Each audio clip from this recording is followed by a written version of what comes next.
नमस्कार, मैं रूबी फोगाट यादव। चलिए अब हम शुरू करते हैं अपने आध्यात्मिक यात्रा का ये नया सफर। 7 ऋषि, 7 समंदर, 7 छंद, 7 द्वीप, 7 सुर, 7 फेरे, 7 वचन, 7 दिन, 7 पर्वत, 7 पाताल, 7 लोक, 7 लगन, और यहाँ तक कि अगर हम देखें तो 7 रंगों के साथ साथ 7 चक्र भी हैं जो ये हमारे शरीर को चलाते हैं, जो हमारी एनर्जीज है।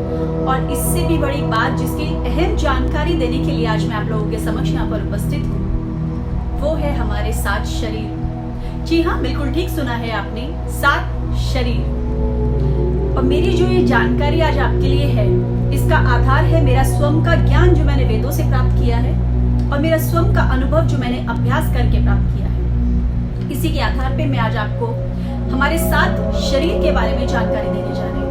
हमारे 7 शरीर में सबसे पहले आता है हमारा भौतिक शरीर, स्थूल शरीर, द फिजिकल बॉडी। दूसरे नंबर पर आता है भाव शरीर, एथरिक बॉडी। तीसरे नंबर पर आता है मनस शरीर, द मेंटल बॉडी। चौथे नंबर पर आता है हमारा सूक्ष्म शरीर, द एस्ट्रल बॉडी।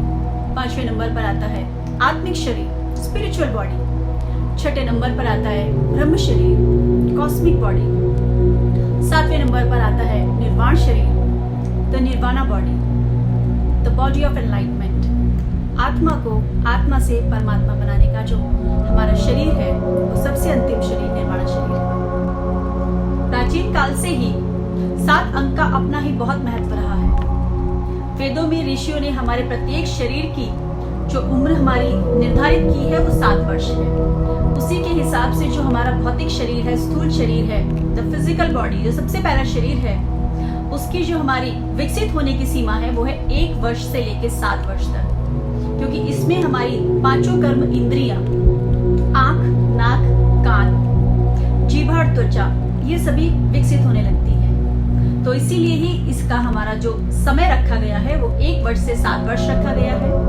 इन 7 वर्ष में हम खेल कूद के माध्यम से, खान पान के माध्यम से अपना रख रखाव करना सीख जाते हैं। और इसी के साथ साथ जब हमारे मन में भाव उत्पन्न होने लगते हैं, जब हमारे मन में खुशी, प्रसन्नता, दुख आदि के भाव आते हैं, तो इसका यह मतलब है कि हम अपने दूसरे शरीर में प्रवेश कर रहे हैं, जिसे हम एथरिक बॉडी कहते हैं, जिसे हम भाव शरीर कहते हैं। हमारा दूसरा शरीर भाव शरीर, वैसे तो इसकी समय सीमा है 7 वर्ष से 14 वर्ष तक जो कि निर्धारित की गई है, लेकिन बचपन से ही हमारा एक्टिव रहता है। अगर 7 वर्ष से 14 वर्ष की समय सीमा में हम अपने आप को, जो हमारे मन में भाव उत्पन्न होते हैं, उन सभी को पहचानने लगते हैं। सुख, दुख, करुणा, दया का भाव, पीड़ा, दुख, दर्द, तकलीफ, हम दूसरों की समस्या, परेशानी को भी धीरे धीरे समझने लगते हैं। इसी के साथ साथ हमारी जो 5 कर्म इंद्रियां हैं वो ज्ञान इंद्रियों में तब्दील होने लगती है। हमें आंखों से इनकी दृष्टि के द्वारा पता चल जाता है कि अच्छा क्या है, बुरा क्या है।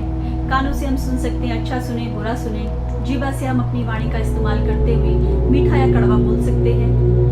नाक से हम गंध की पहचान कर सकते हैं और त्वचा हमारी सर्द गर्म का हमें एहसास कराती है। तो हमारी सारी इंद्रियां सही काम करती हैं इस समय पर। इसी के साथ साथ हमारा जो पहला शरीर है वो भी बढ़ता रहता है, हमारा जो दूसरा शरीर है वो भी बढ़ता रहता है। हमारा हर एक शरीर इसमें एड ऑन होता जाता है।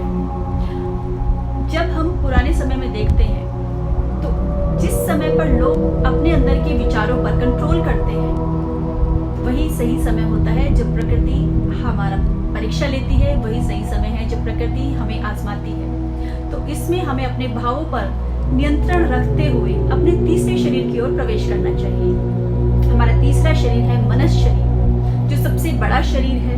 बड़ा कहने का मेरा ये मतलब है कि जिसके अंदर ज्ञान का भंडार है, मेंटल बॉडी।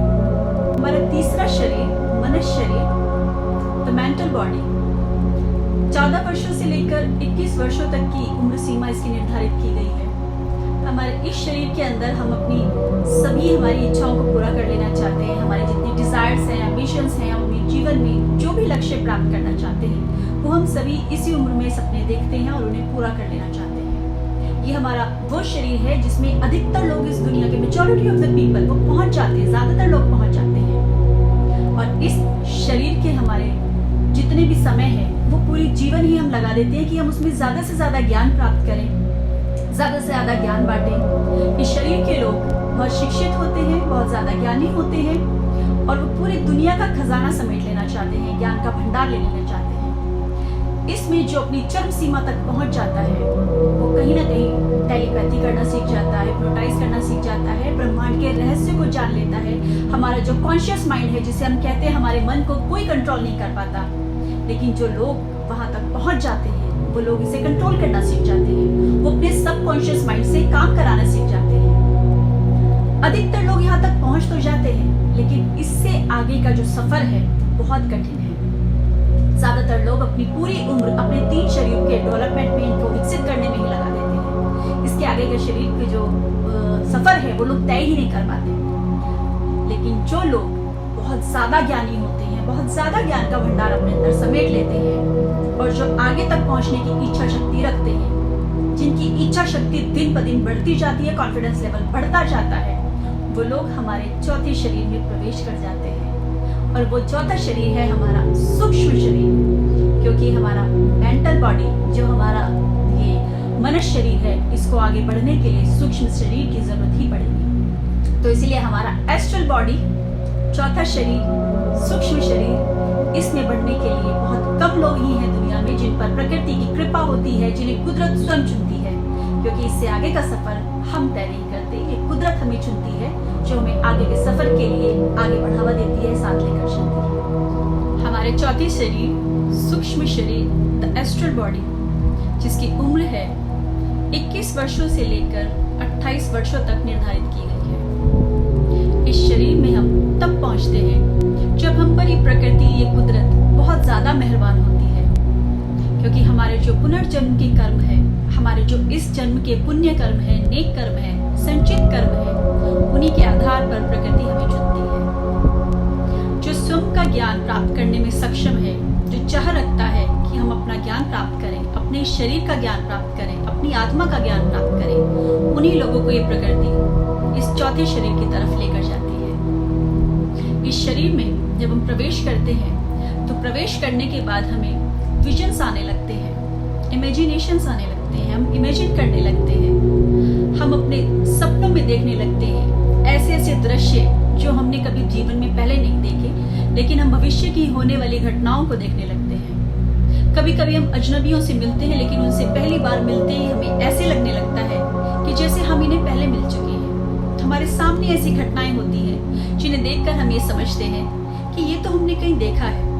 तो ये सभी कारण बन जाते हैं हमारे सूक्ष्म शरीर में प्रवेश करने के। जब हम सूक्ष्म शरीर में होते हैं तो हमें ये अपने आप ही पता लगने लग जाता है कि भविष्य में क्या होने वाला है। यही वो शरीर है जिसके माध्यम से हम एस्ट्रल ट्रैवल करते हैं। एस्ट्रल ट्रैवल की मैं पूरी जानकारी आपको अगली वीडियोस में दूंगी। जब हम एस्ट्रल ट्रैवल करते हैं, इसके माध्यम से हम अपने शरीर के बाहर निकल जाते हैं और हम पूरे ब्रह्मांड का चक्कर लगा कर आते हैं। यहाँ तक कि हम टाइम ट्रैवल करके अपने पास्ट में जा सकते हैं। हमने अपने पिछले जन्म में क्या किया हम वो भी देख सकते हैं। इसी के साथ साथ हम अपनी गलतियां सुधार भी सकते हैं।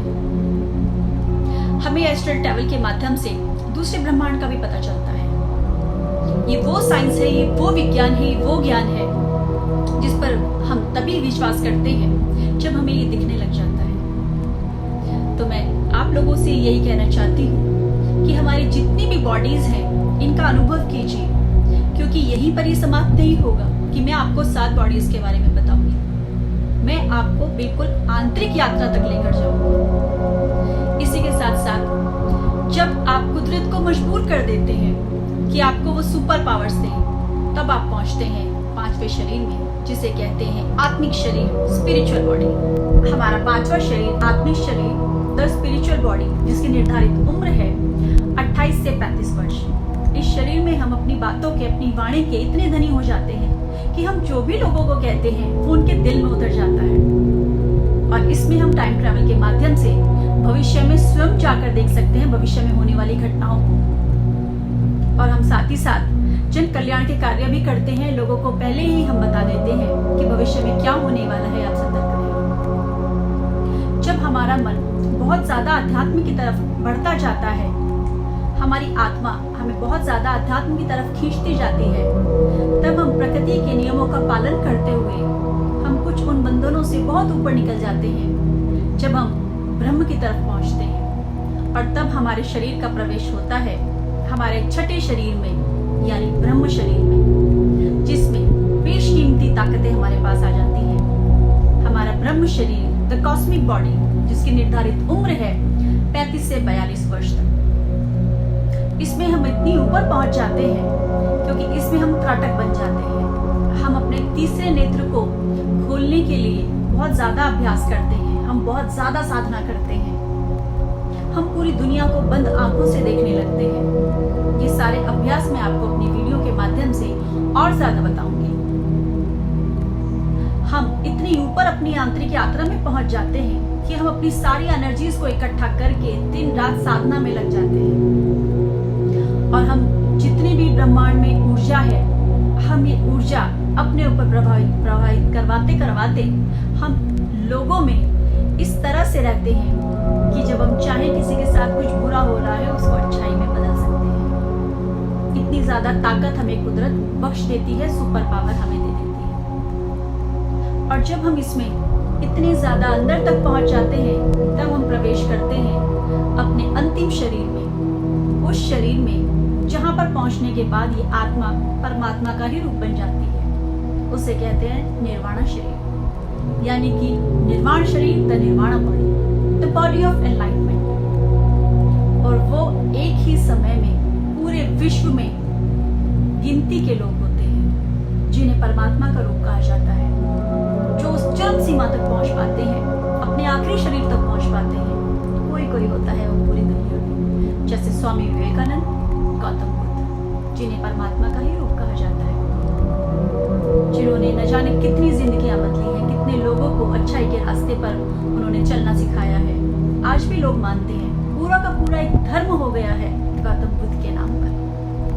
तो ऐसे बहुत कम लोग हैं इस दुनिया में जो दीजिए अपने जीवन में अनुभव कर लेते हैं, जिंदा रहते अनुभव कर लेते हैं परमात्मा का स्वरूप के अंदर। तो ये जो हमारी आंतरिक यात्रा है, ये किस तरीके से संभव हो पाए, ये किस तरीके से चली जाए, इसके मैं आपको आने वाली वीडियोस में धीरे धीरे बताती रहूंगी। अपना ज्ञान और अपना अनुभव, जिसका आधार वेद है और जिसका आधार अभ्यास है, वो आपके साथ ऐसे ही शेयर करती रहूंगी, ऐसे ही बांटती रहूंगी, आपको ऐसे ही जानकारी देती रहूंगी। बहुत बहुत धन्यवाद। स्वस्थ रहिए, खुश रहिए, हो सके तो सकारात्मक ऊर्जा को अपने अंदर प्रवाहित करने के लिए सकारात्मक विचारों को जगह दें, ताकि आप सभी लोग अच्छे से अपना जीवन व्यतीत कर सकें। बहुत बहुत धन्यवाद। जय हिंद, जय भारत।